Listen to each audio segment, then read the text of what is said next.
Hello everybody. मेरा नाम निशा है और मैंने यूपीएससी सीएससी परीक्षा में 170वीं रैंक हासिल करी है। ये मेरा प्रथम प्रयास था। आज हम बात करेंगे 10 simple tips and tricks on studying smart पर। लेकिन टॉपिक शुरू करने से पहले एक बार मैं आपको मेरा ब्रीफ इंट्रोडक्शन दे देती हूँ। मैं एक इलेक्ट्रिकल इंजीनियर हूँ। मैंने इलेक्ट्रिकल इंजीनियरिंग की पढ़ाई दिल्ली कॉलेज ऑफ इंजीनियरिंग, जिसको अभी दिल्ली टेक्नोलॉजिकल यूनिवर्सिटी के नाम से जाना जाता है, वहाँ से वर्ष 2020 में पूर्ण करी थी। मेरा optional subject political science and international relations रहा है और मेरा एक रिसर्च पेपर भी पब्लिश हुआ है, जो कि पब्लिश हुआ है IEEE इंटरनेशनल कॉन्फ्रेंस में, जिसको हमें प्रेजेंट करना था नेशनल यूनिवर्सिटी ऑफ सिंगापुर में। सो this is about me and मैं अनअकैडमी पे स्पेशल क्लासेस भी लूँगी, जिसके लिए आप यूज़ कर सकते हैं निशा सीएससी कोड को। और इसी के साथ अब हम शुरू करते हैं अपना आज का टॉपिक, जो कि है 10 simple tips and tricks on how to study smartly. तो सबसे पहले एक हम ब्रीफ ओवरव्यू ले लेते हैं कि आज हम किन टॉपिक्स पे डिस्कस करेंगे। सबसे पहले हमें सिलेबस को जानना है, उसके बाद हमें अपने सोर्सेज डिसाइड करने हैं, उसके बाद हमें प्रीवियस ईयर क्वेश्चन पेपर्स को देखना है, फिर करंट अफेयर्स इम्पॉर्टेंट हो जाते हैं, देन टेस्ट सीरीज होती हैं, उसके बाद में डेली, वीकली, मंथली टारगेट्स के बारे में हम बात करेंगे। उसके बाद में ये सब तो हो गई पढ़ाई की बातें। इसके बाद में हम बात करेंगे सेल्फ बिलीफ की, सेल्फ कॉन्फिडेंस की। उसके बाद में कंसिस्टेंसी,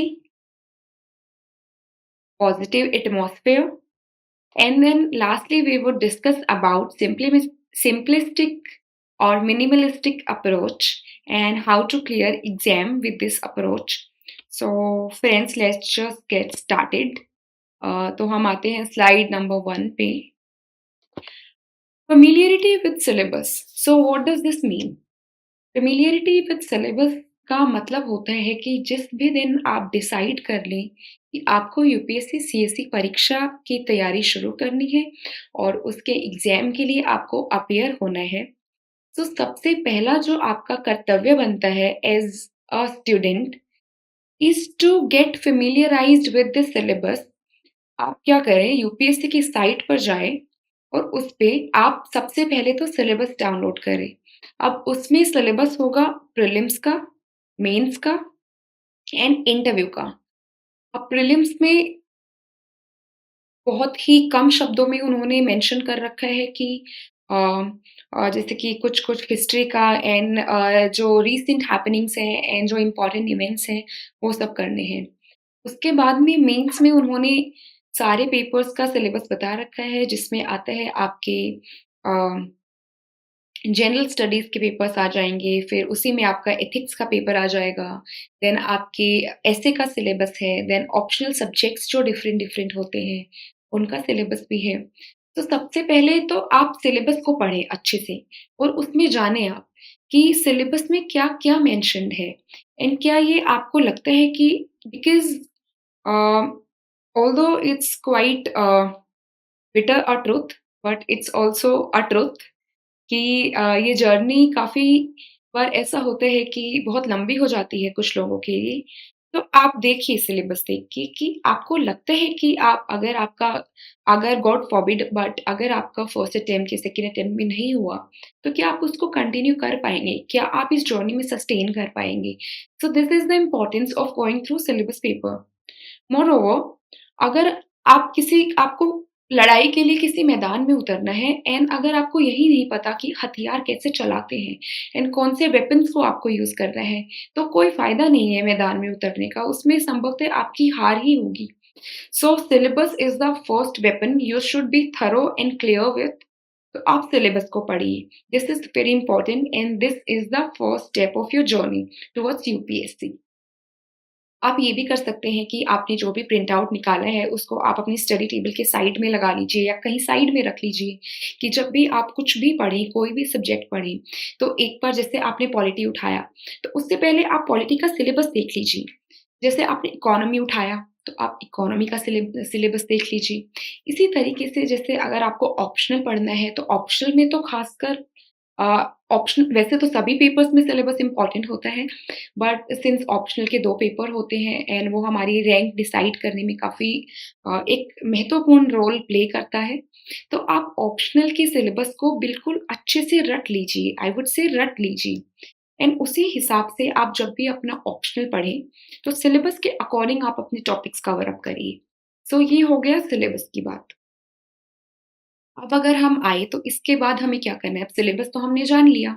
अब सिलेबस जानने के बाद व्हाट बिकम्स इम्पोर्टेंट? सो उसके बाद हम आते हैं कि कौन से सोर्सेज़ हमें रेफ़र करने चाहिए, किस सब्जेक्ट के लिए। So it is also very important. अब आप क्या करें?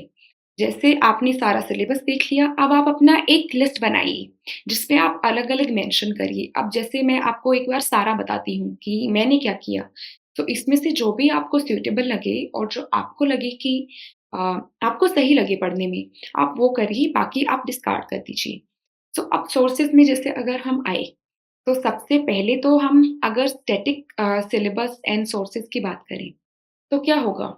आप देखिए जीएस-1, जीएस-1 में आपका आता है history, geography and society, broadly यही आता है। अब इसमें आप क्या करेंगे? आप डिसाइड कर लीजिए, जैसे कि ज्योग्राफी के लिए होता है क्लास 11th-12th की NCERT, they are more than enough. अगर आपको कहीं दिक्कत होती है तो there is a reference book for geography, it's known as G C Leong. तो वो आप जीसी लियोंग से सिलेक्टिव पढ़ाई करके कवर अप कर सकते हैं। ये हो गया ज्योग्राफी का। अब हिस्ट्री में अगर आप आएँ, तो एंशिएंट में I refer to class 11th Tamil Nadu NCERT for ancient India and R S Sharma also for ancient India. उसके बाद में आप क्या कर सकते हैं, आप मॉडर्न हिस्ट्री के लिए स्पेक्ट्रम को रेफर कर सकते हैं। कुछ लोग बिपिन चंद्रा की बुक आती है मॉडर्न इंडिया के लिए, वो भी रेफर करते हैं।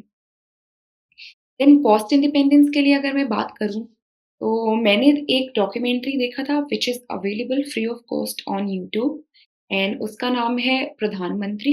तो आप वो भी देख सकते हैं। आप कोई और सोर्स भी कुछ ऑनलाइन कंटेंट अगर आपको लेना है तो आप वो भी कर सकते हैं। ये हो गया हिस्ट्री का पूरा। अब आता है art and culture. Art and culture में I refer to Nitin Singhania sir's book, ये हो गया। फिर हम आते हैं सोसाइटी पे। सोसाइटी पे I did not specifically read a book, but मैंने जो भी टॉपिक थे सोसाइटी के उन पे अपने शॉर्ट नोट्स बना लिए थे। उसके लिए आप कोई भी एक सोर्स उठा सकते हैं, जो भी आपको अच्छा लगे, या आपने अगर किसी कोचिंग इंस्टीट्यूट में पढ़ रखा है या कहीं भी पढ़ रखा है, वहाँ से उठा सकते हैं आप, या फिर अनअकैडमी पे जो सोसाइटी के क्लासेस होते हैं वो भी कर सकते हैं। तो ये आ गई सोसाइटी की बात। तो इससे हमारा जीएस 1 कंप्लीट हो गया। देन अगर हम बात करें जीएस 2 की, तो जीएस2 में ब्रॉडली अगर हम बात करें तो आता है polity, governance and international relations. अब उसमें मैंने एक जो सबसे मेन जो हम बोलेंगे कि द बाइबल और the Gita of polity is Laxmikanth. तो उसको आप बिल्कुल अच्छे से कर लीजिए। अगर आपको उसको करने में इश्यू आता है, तो आप क्लास 11th की एक एनसीईआरटी की पॉलिटिकल साइंस की बुक आती है, उसको एज़ अ बिगिनर शुरू कर सकते हैं। बट एक बार वो होने के बाद में go back to Laxmikanth and stick to it, जब तक आपका एग्ज़ाम क्लियर नहीं हो जाता है तब तक। फिर ये हो गई इसकी बात। उसके अलावा इंटरनेशनल रिलेशंस का जो भी होता है, वो एक तो मैंने सिलेबस वाइज़ नोट्स बना लिए थे, दूसरा मैंने जितना भी करंट अफ़ेयर्स में साइड बाय साइड कर रही थी, वहाँ से मेरा आईआर का हो गया था। एंड गवर्नेंस का भी सिमिलरली करंट अफ़ेयर्स के हिसाब से हो गया था एंड बाकी जो रहता था, उसके मैंने शॉर्ट नोट्स बना लिए थे syllabus wise from main syllabus. अब हमारा जीएस 2 भी पूरा हो गया। इसके बाद हम आते हैं जीएस 3 पे। जीएस 3 पे आप कोई भी एक ऐसा कंटेंट उठा लीजिए जो आपको लगे कि आप उसको अच्छे से सँभल पा रहे हैं। There are n number of sources available in the market. You decide your own source. एक बार पढ़ के देखिए एक-एक चैप्टर, आपको जिसमें भी लगे कि इसमें कम कंटेंट है, आपसे आप इसको कम टाइम में कर लेंगे या फिर इसको आप बहुत अच्छे से समझ पा रहे हैं, गो फॉर दैट सोर्स। ये हो जाएगा आपका जीएस 3 का। इसमें हो गया इकोनॉमी। अब इसके अलावा बाकी जैसे हो गया डिज़ास्टर मैनेजमेंट, साइबर सिक्योरिटी, इसको आप किसी भी कोचिंग इंस्टीट्यूट का मटेरियल उठा के अपने शॉर्ट नोट्स बना सकते हैं, उससे आपका हो जाएगा। तो इससे आपका जीएस 3 पूरा हो गया। सिमिलरली जीएस 4 में भी आप कोई एक अ, कोर्स उठा लीजिए प्रॉपर या कोई एक किताब उठा लीजिए, उसको आप सिलेबस वाइज़ कवर अप कर लीजिए। जब वो कवर अप हो जाए और आपको लगे कि अभी भी आपका कुछ रहता है, तो उसको आप नॉर्मल गूगल भी कर सकते हैं। वहाँ से आप अपने नोट्स बना लीजिए। ये हो गए आपके जीएस4 की बात। अब इसके अलावा आता है 1 सेकंड अगर मैंने आगे मेंशन किया है तो मैं वहाँ एक्सप्लेन कर दूँगी, otherwise I will explain it here. हाँ जी। सो इसके बाद में आते हैं आपका ऑप्शनल। तो जनरली क्या होता है कि कई स्टूडेंट्स क्या गलती कर देते हैं कि वो अपना जनरल स्टडीज़ का तो करते रहते हैं साथ-साथ और वो अपना करंट अफेयर्स का भी प्रिपेयर कर रहे होते हैं। बट वो अपने ऑप्शनल को नेग्लेक्ट कर देते हैं। कई बार तो डिसाइड ही नहीं करते वो टाइम पे एंड दे फील लाइक कि once we are cleared with prelims, then we'll choose an optional and then we'll start doing it. So never do this mistake. This is a big, big, big blunder. तो आप अपना optional तैयारी के दौरान ही जल्दी से जल्दी चूज़ कर लीजिए कि आपको क्या सब्जेक्ट को अपना ऑप्शनल बनाना है। वो उसके सिलेबस को आप जल्दी से डाउनलोड करिए ऑप्शनल का एंड उसके साथ अच्छे से फ़ैमिलियराइज़ हो जाइए। एंड देन जल्दी से जल्दी अपना जो भी आपने ऑप्शनल डिसाइड किया है, उसके सोर्सेज़ को डिसाइड कर लीजिए कि I would stick to these sources only and I would not run after n number of sources. So this would save a lot of time and this would also save you from uh, a lot of confusion which could get created into your mind because अगर आपका कुछ एक अच्छे से decide नहीं होता है, तो फिर बाद में आपको लगता है ये भी कर लेना चाहिए, ये सोर्स भी कर लेती हूँ, वो भी कर लेती हूँ। So never never do that mistake, it's a big blunder again. तो ये हो गई सोर्सेज़ की बात। अब हम आते हैं next third important thing is previous year question papers. Now previous year question papers have a very important role to play in all the stages of the exam, be it prelims or be it mains. Mains may be it ethics or be it general studies or be it essay paper or be it the optional paper.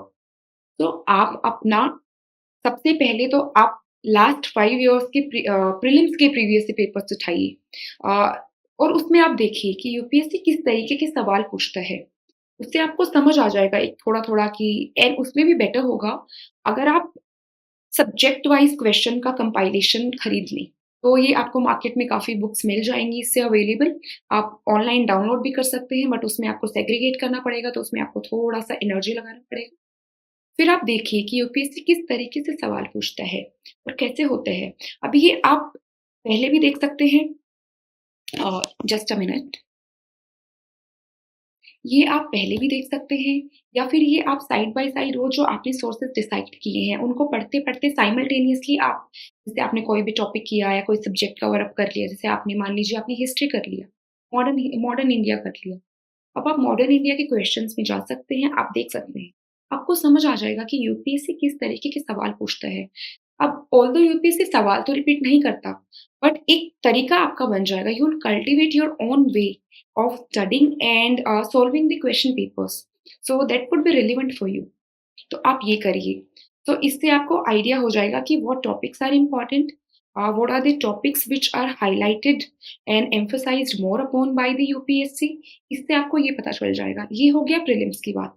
Similarly आप क्या करें, अपने optional paper में भी सबसे पहले तो 5 years के प्रीवियस ईयर पेपर्स पे जाइए, उनके टॉपिक्स देखिए, उनकी आंसर राइटिंग करिए, खुद ही स्ट्रक्चर बनाइए आंसर का, उसकी प्रैक्टिस करिए।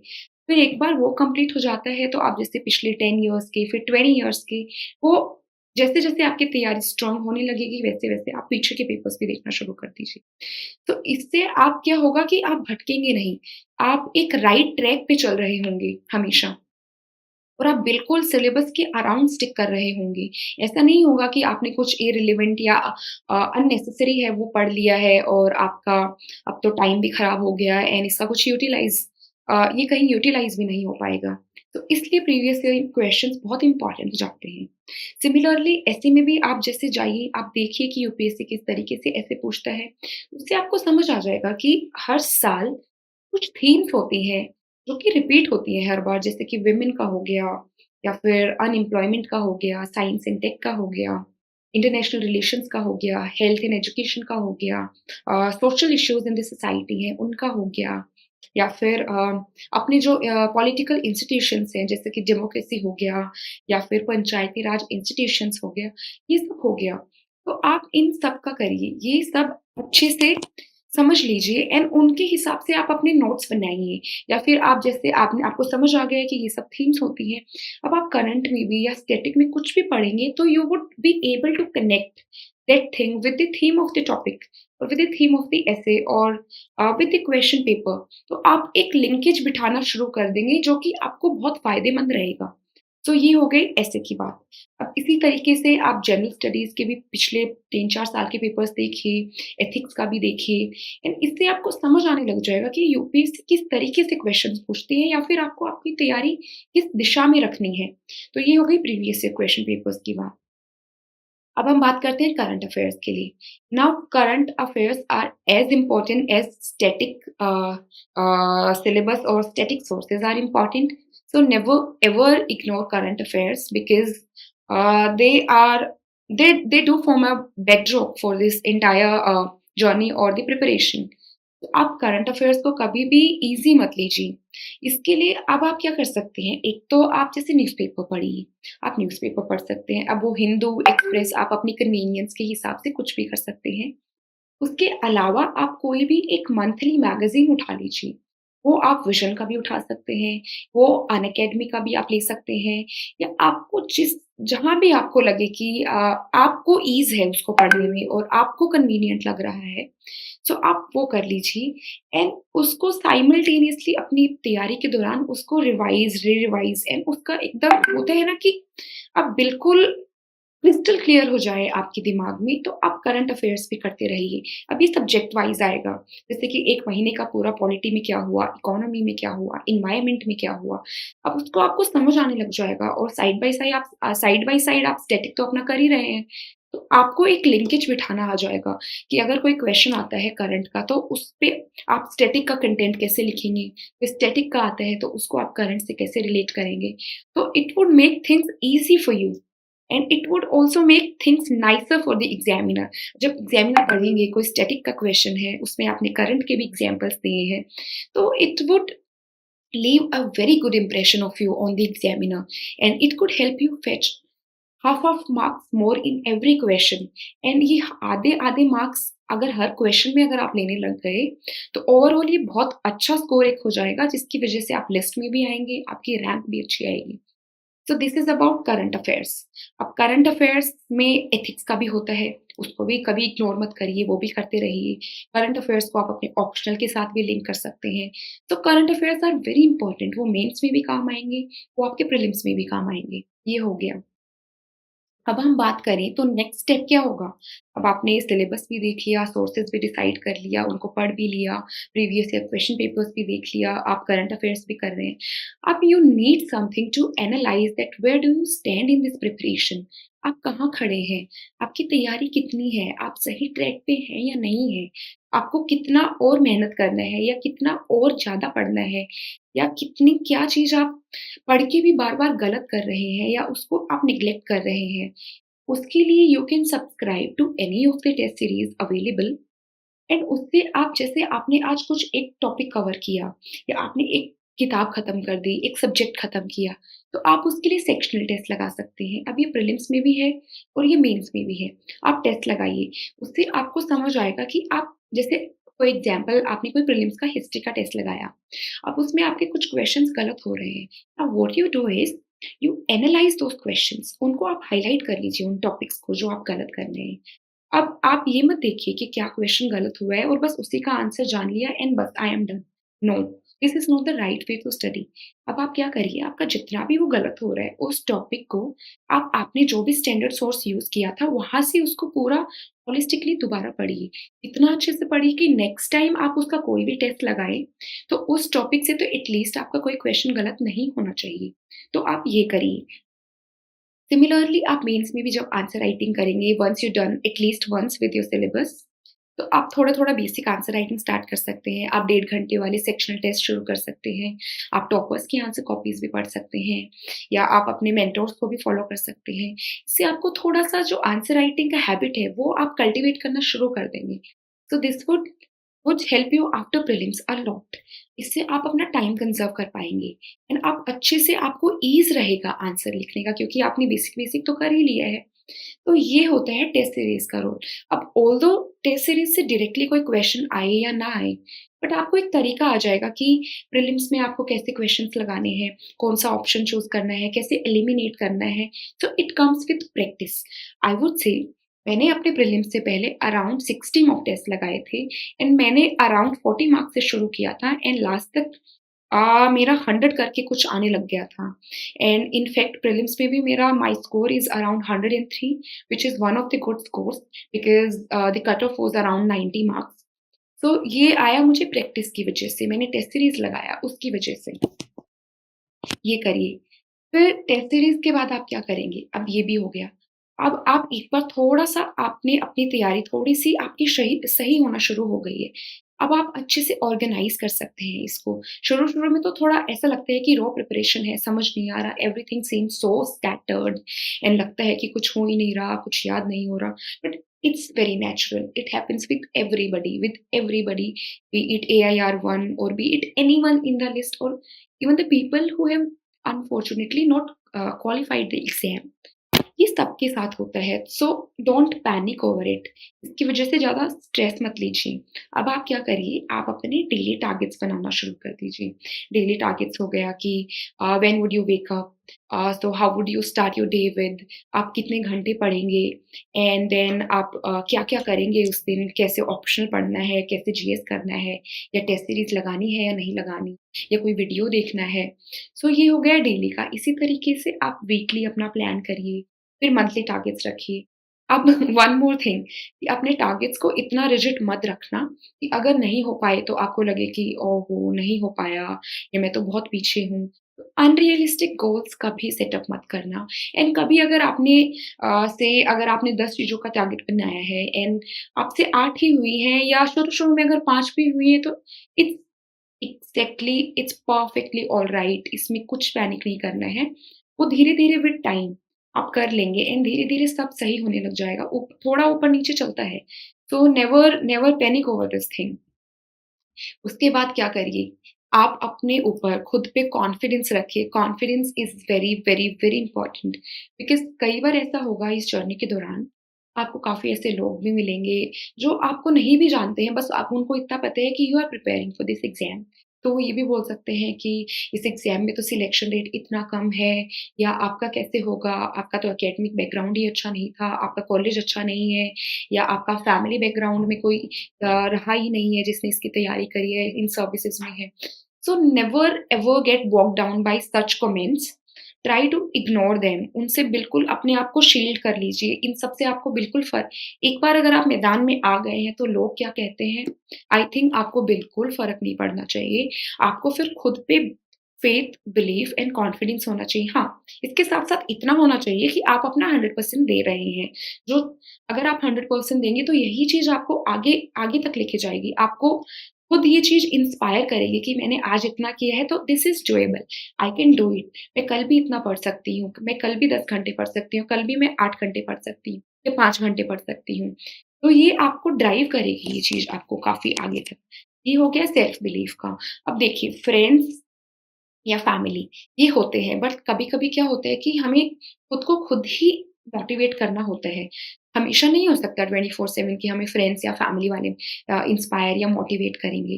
तो इसके लिए self belief is very important. हाँ, कभी ये हो सकता है कि आपका बहुत ही लो मोमेंट आया, आपको लगा कि मुझसे नहीं हो पाएगा, दैट इज़ ऑल्सो ऑलराइट। वो भी होना ज़रूरी है, वो भी होता है। बट वही है कि उससे ऊपर भी आप उठिए तो उसके लिए self belief would help you. फिर आता है कंसिस्टेंसी। अब जैसे ठीक है सेल्फ बिलीफ भी है, सब कुछ है, बट अगर आप पढ़ ही नहीं रहे, आप कंसिस्टेंट ही नहीं है, तो भी कोई फ़ायदा नहीं है। अब 1 दिन तो आपने पढ़ लिया 10-12 घंटे, फिर 2-3 दिन तक आप you are not studying at all, तो there is no use of such study. Rather इसके अलावा आप क्या कर सकते हैं, आप डेली 5-5 घंटा पढ़िए, but at least be consistent.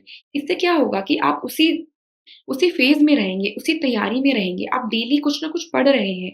तो आपको ये नहीं लगेगा एकदम से कि ये क्या नया आ गया या मैंने क्या मिस कर दिया या कुछ मैंने छोड़ तो नहीं दिया। तो आपकी कंटिन्यूटी में एक तैयारी चलती रहेगी और इससे आपका burden over a period of time बहुत ही कम हो जाएगा। तो consistency is very, very, very important. Now positive atmosphere.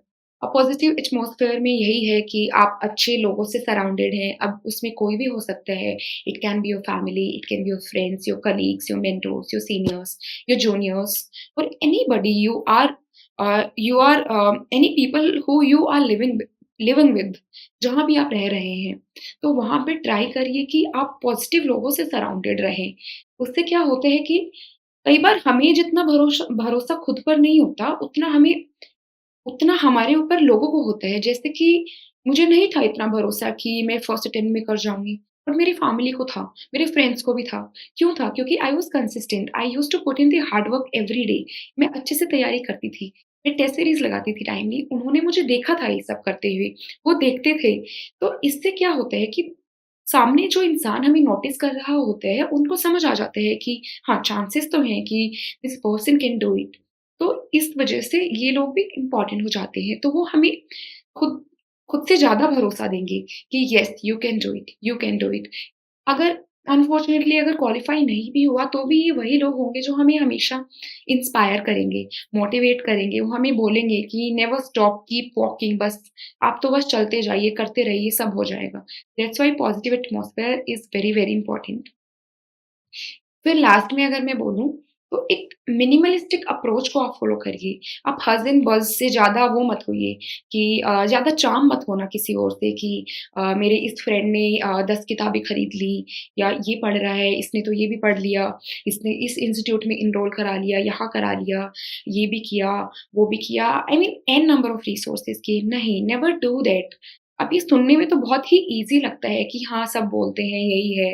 But इसको आई थिंक अधेयर करने वाले बहुत ही कम लोग मिलेंगे और जो इसको अधेयर कर लेता है वो इस एग्ज़ाम को क्लियर भी कर लेता है अच्छे से।